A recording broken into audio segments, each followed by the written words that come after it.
ఇక శ్రీశైలం ఎడమగట్టు కాలువ టెన్నెల వద్ద ఘోర ప్రమాదం చోటు చేసుకుంది. 3 మీటర్ల మేర పైకప్పు పడిపోయింది. ఎడమవైపు సొరంగం దోమలపెంటలోని 14వ కిలోమీటర్ వద్ద ఇవాళ ఉదయం 8:30 గంటలకు ఈ ప్రమాదం జరిగినట్లుగా తెలుస్తోంది. 4 రోజుల క్రితం ఎడమవైపు సొరంగం వద్ద మళ్లీ పనులు ప్రారంభం కాగా ఇవాళ ఉదయం పైకప్పు కూలింది. ఇందులో 52 మంది కార్మికులు చిక్కుకున్నట్లుగా తెలుస్తోంది.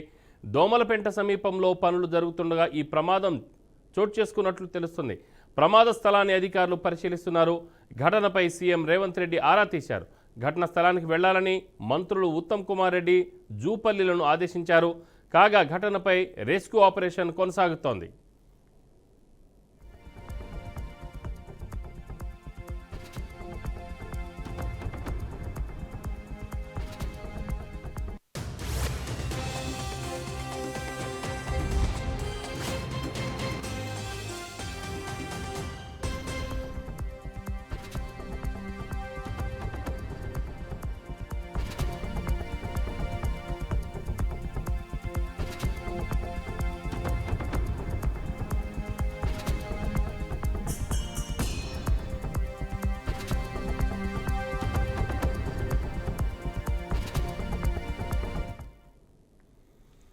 శ్రీశైలం ఎడమగట్టు కాలువ టెన్నెల వద్ద ఘోర ప్రమాదం చోటు చేసుకుంది. 3 మీటర్ల మేర పైకప్పు పడిపోయింది.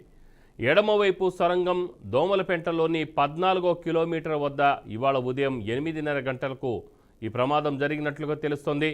4 రోజుల క్రితం ఎడమవైపు సొరంగం వద్ద మళ్లీ పనులు ప్రారంభం కాగా ఇవాళ ఉదయం పైకప్పు కూలింది. ఇందులో 52 మంది కార్మికులు చిక్కుకున్నట్లుగా తెలుస్తోంది.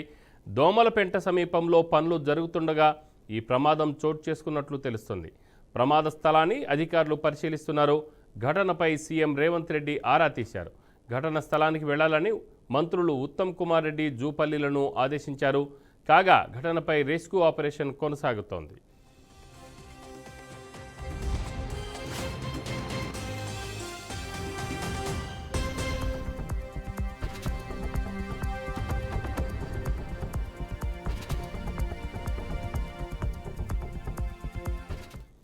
దీనిపై మరింత సమాచారం మా ప్రతినిధి శ్రీనివాస్ అందిస్తారు. శ్రీనివాస్, అసలు అక్కడ పరిస్థితి ఎలా ఉంది? కనీసం సమాచారం ఏమైనా ఉందా కార్మికులకు సంబంధించిన విషయంలో? Good afternoon Ramarao.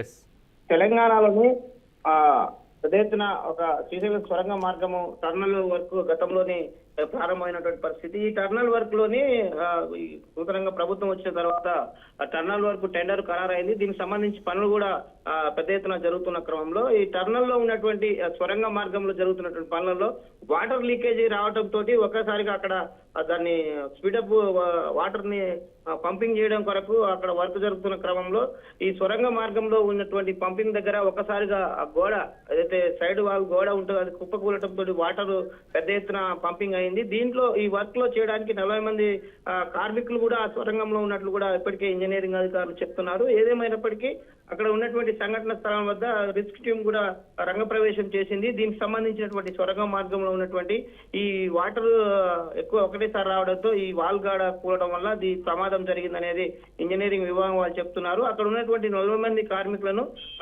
తీసుకురావడానికి కూడా పెద్ద ఎత్తున రిస్క్ టీం ప్రయత్నం చేస్తుంది. దీనికి సంబంధించిన ఘటనకు సంబంధించి ముందస్తుగానే వాళ్ళ ఒక ప్లాన్ లో ఉన్నటువంటి ఇంజనీరింగ్ సంబంధించిన వాళ్ళు కూడా ఎవరైతే రిస్క్ సంబంధించినటువంటి విషయాలలో ఉన్నప్పుడు కూడా వాళ్ళు రావడానికి కూడా ఒక వే కూడా తయారు చేశారు. దీనికి సంబంధించిన అడ్డగోడ మారినటువంటి వాటర్ పంపింగ్ ఎక్కువ కావడంతో ఈ ప్రమాదం జరిగిందని ఇంజనీరింగ్ విభాగాలు చెప్తున్నారు రామారావు. పూర్తి స్థాయిలోని ఈ ఘటనకు సంబంధించి ఇప్పటికే ఒక ఇంజనీరింగ్ టెక్నికల్ విభాగం పనిచేస్తుంది. దీనికి సంబంధించిన తాజా సమాచారం కానీ ఇక కొంత రావాల్సి ఉంది. దీనికి సంబంధించిన విభాగం మాత్రం ఇంజనీరింగ్ వాళ్ళు అప్డేట్ ఎప్పటికప్పుడు చేరవేస్తామని చెప్తున్నారు. కానీ సంఘటన స్థలం వద్ద ఇంకా పరిస్థితి ఎలా ఉన్నదనేది కొంత సమాచారం తెలవాల్సింది రామారావు. అంటే శ్రీనివాస్, ఇప్పుడు దాదాపు 30 మందికి పైగా అక్కడ పనిచేస్తున్నారని తెలుస్తుంది. అందులో ఆ టెన్నెల్లో పనిచేస్తున్న సమయంలో అంటే ప్రమాద సమయంలో ఉన్న వ్యక్తుల్లో నుంచి దాదాపు 22 మంది బయటికి క్షేమంగా వచ్చారని చెప్పేసి తెలుస్తున్నది. మిగతా వ్యక్తుల యొక్క పరిస్థితి ఎలా ఉంది? దానికి సంబంధించిన సమాచారం ఏమైనా ఉందా?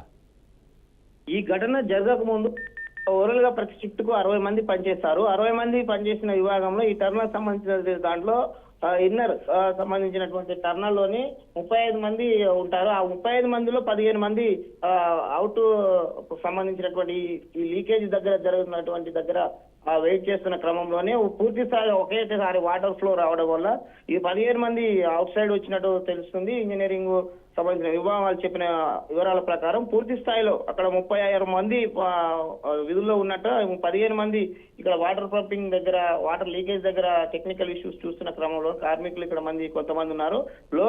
ఇన్నర్ లో మాత్రము పూర్తి స్థాయిలో ఒక 20 మంది కార్మికులు మాత్రం ఇప్పటికీ అందులోనే ఉన్నారు. వారిని సేఫ్ సైడ్ సంబంధించిన వారికి అన్ని ఇట్లాంటి ప్రికాషన్స్ తీసుకోవడానికి కూడా ముందస్తుగానే జాగ్రత్తలు తీసుకొని అక్కడ వర్క్ చేస్తున్న 45 మందికి అండర్ వెళ్ళేటప్పుడు కూడా ప్రికాషన్స్ ఇస్తారు. అక్కడ ఉన్న 20 మంది ప్రస్తుతానికైతే వాళ్ళని వెలికి తీయడానికి ప్రయత్నం చేస్తున్నారు. రామారావు. రైట్ శ్రీనివాస్, మరింత సమాచారం కోసం మళ్ళీ మీకు మాట్లాడే ప్రయత్నం చేస్తాము.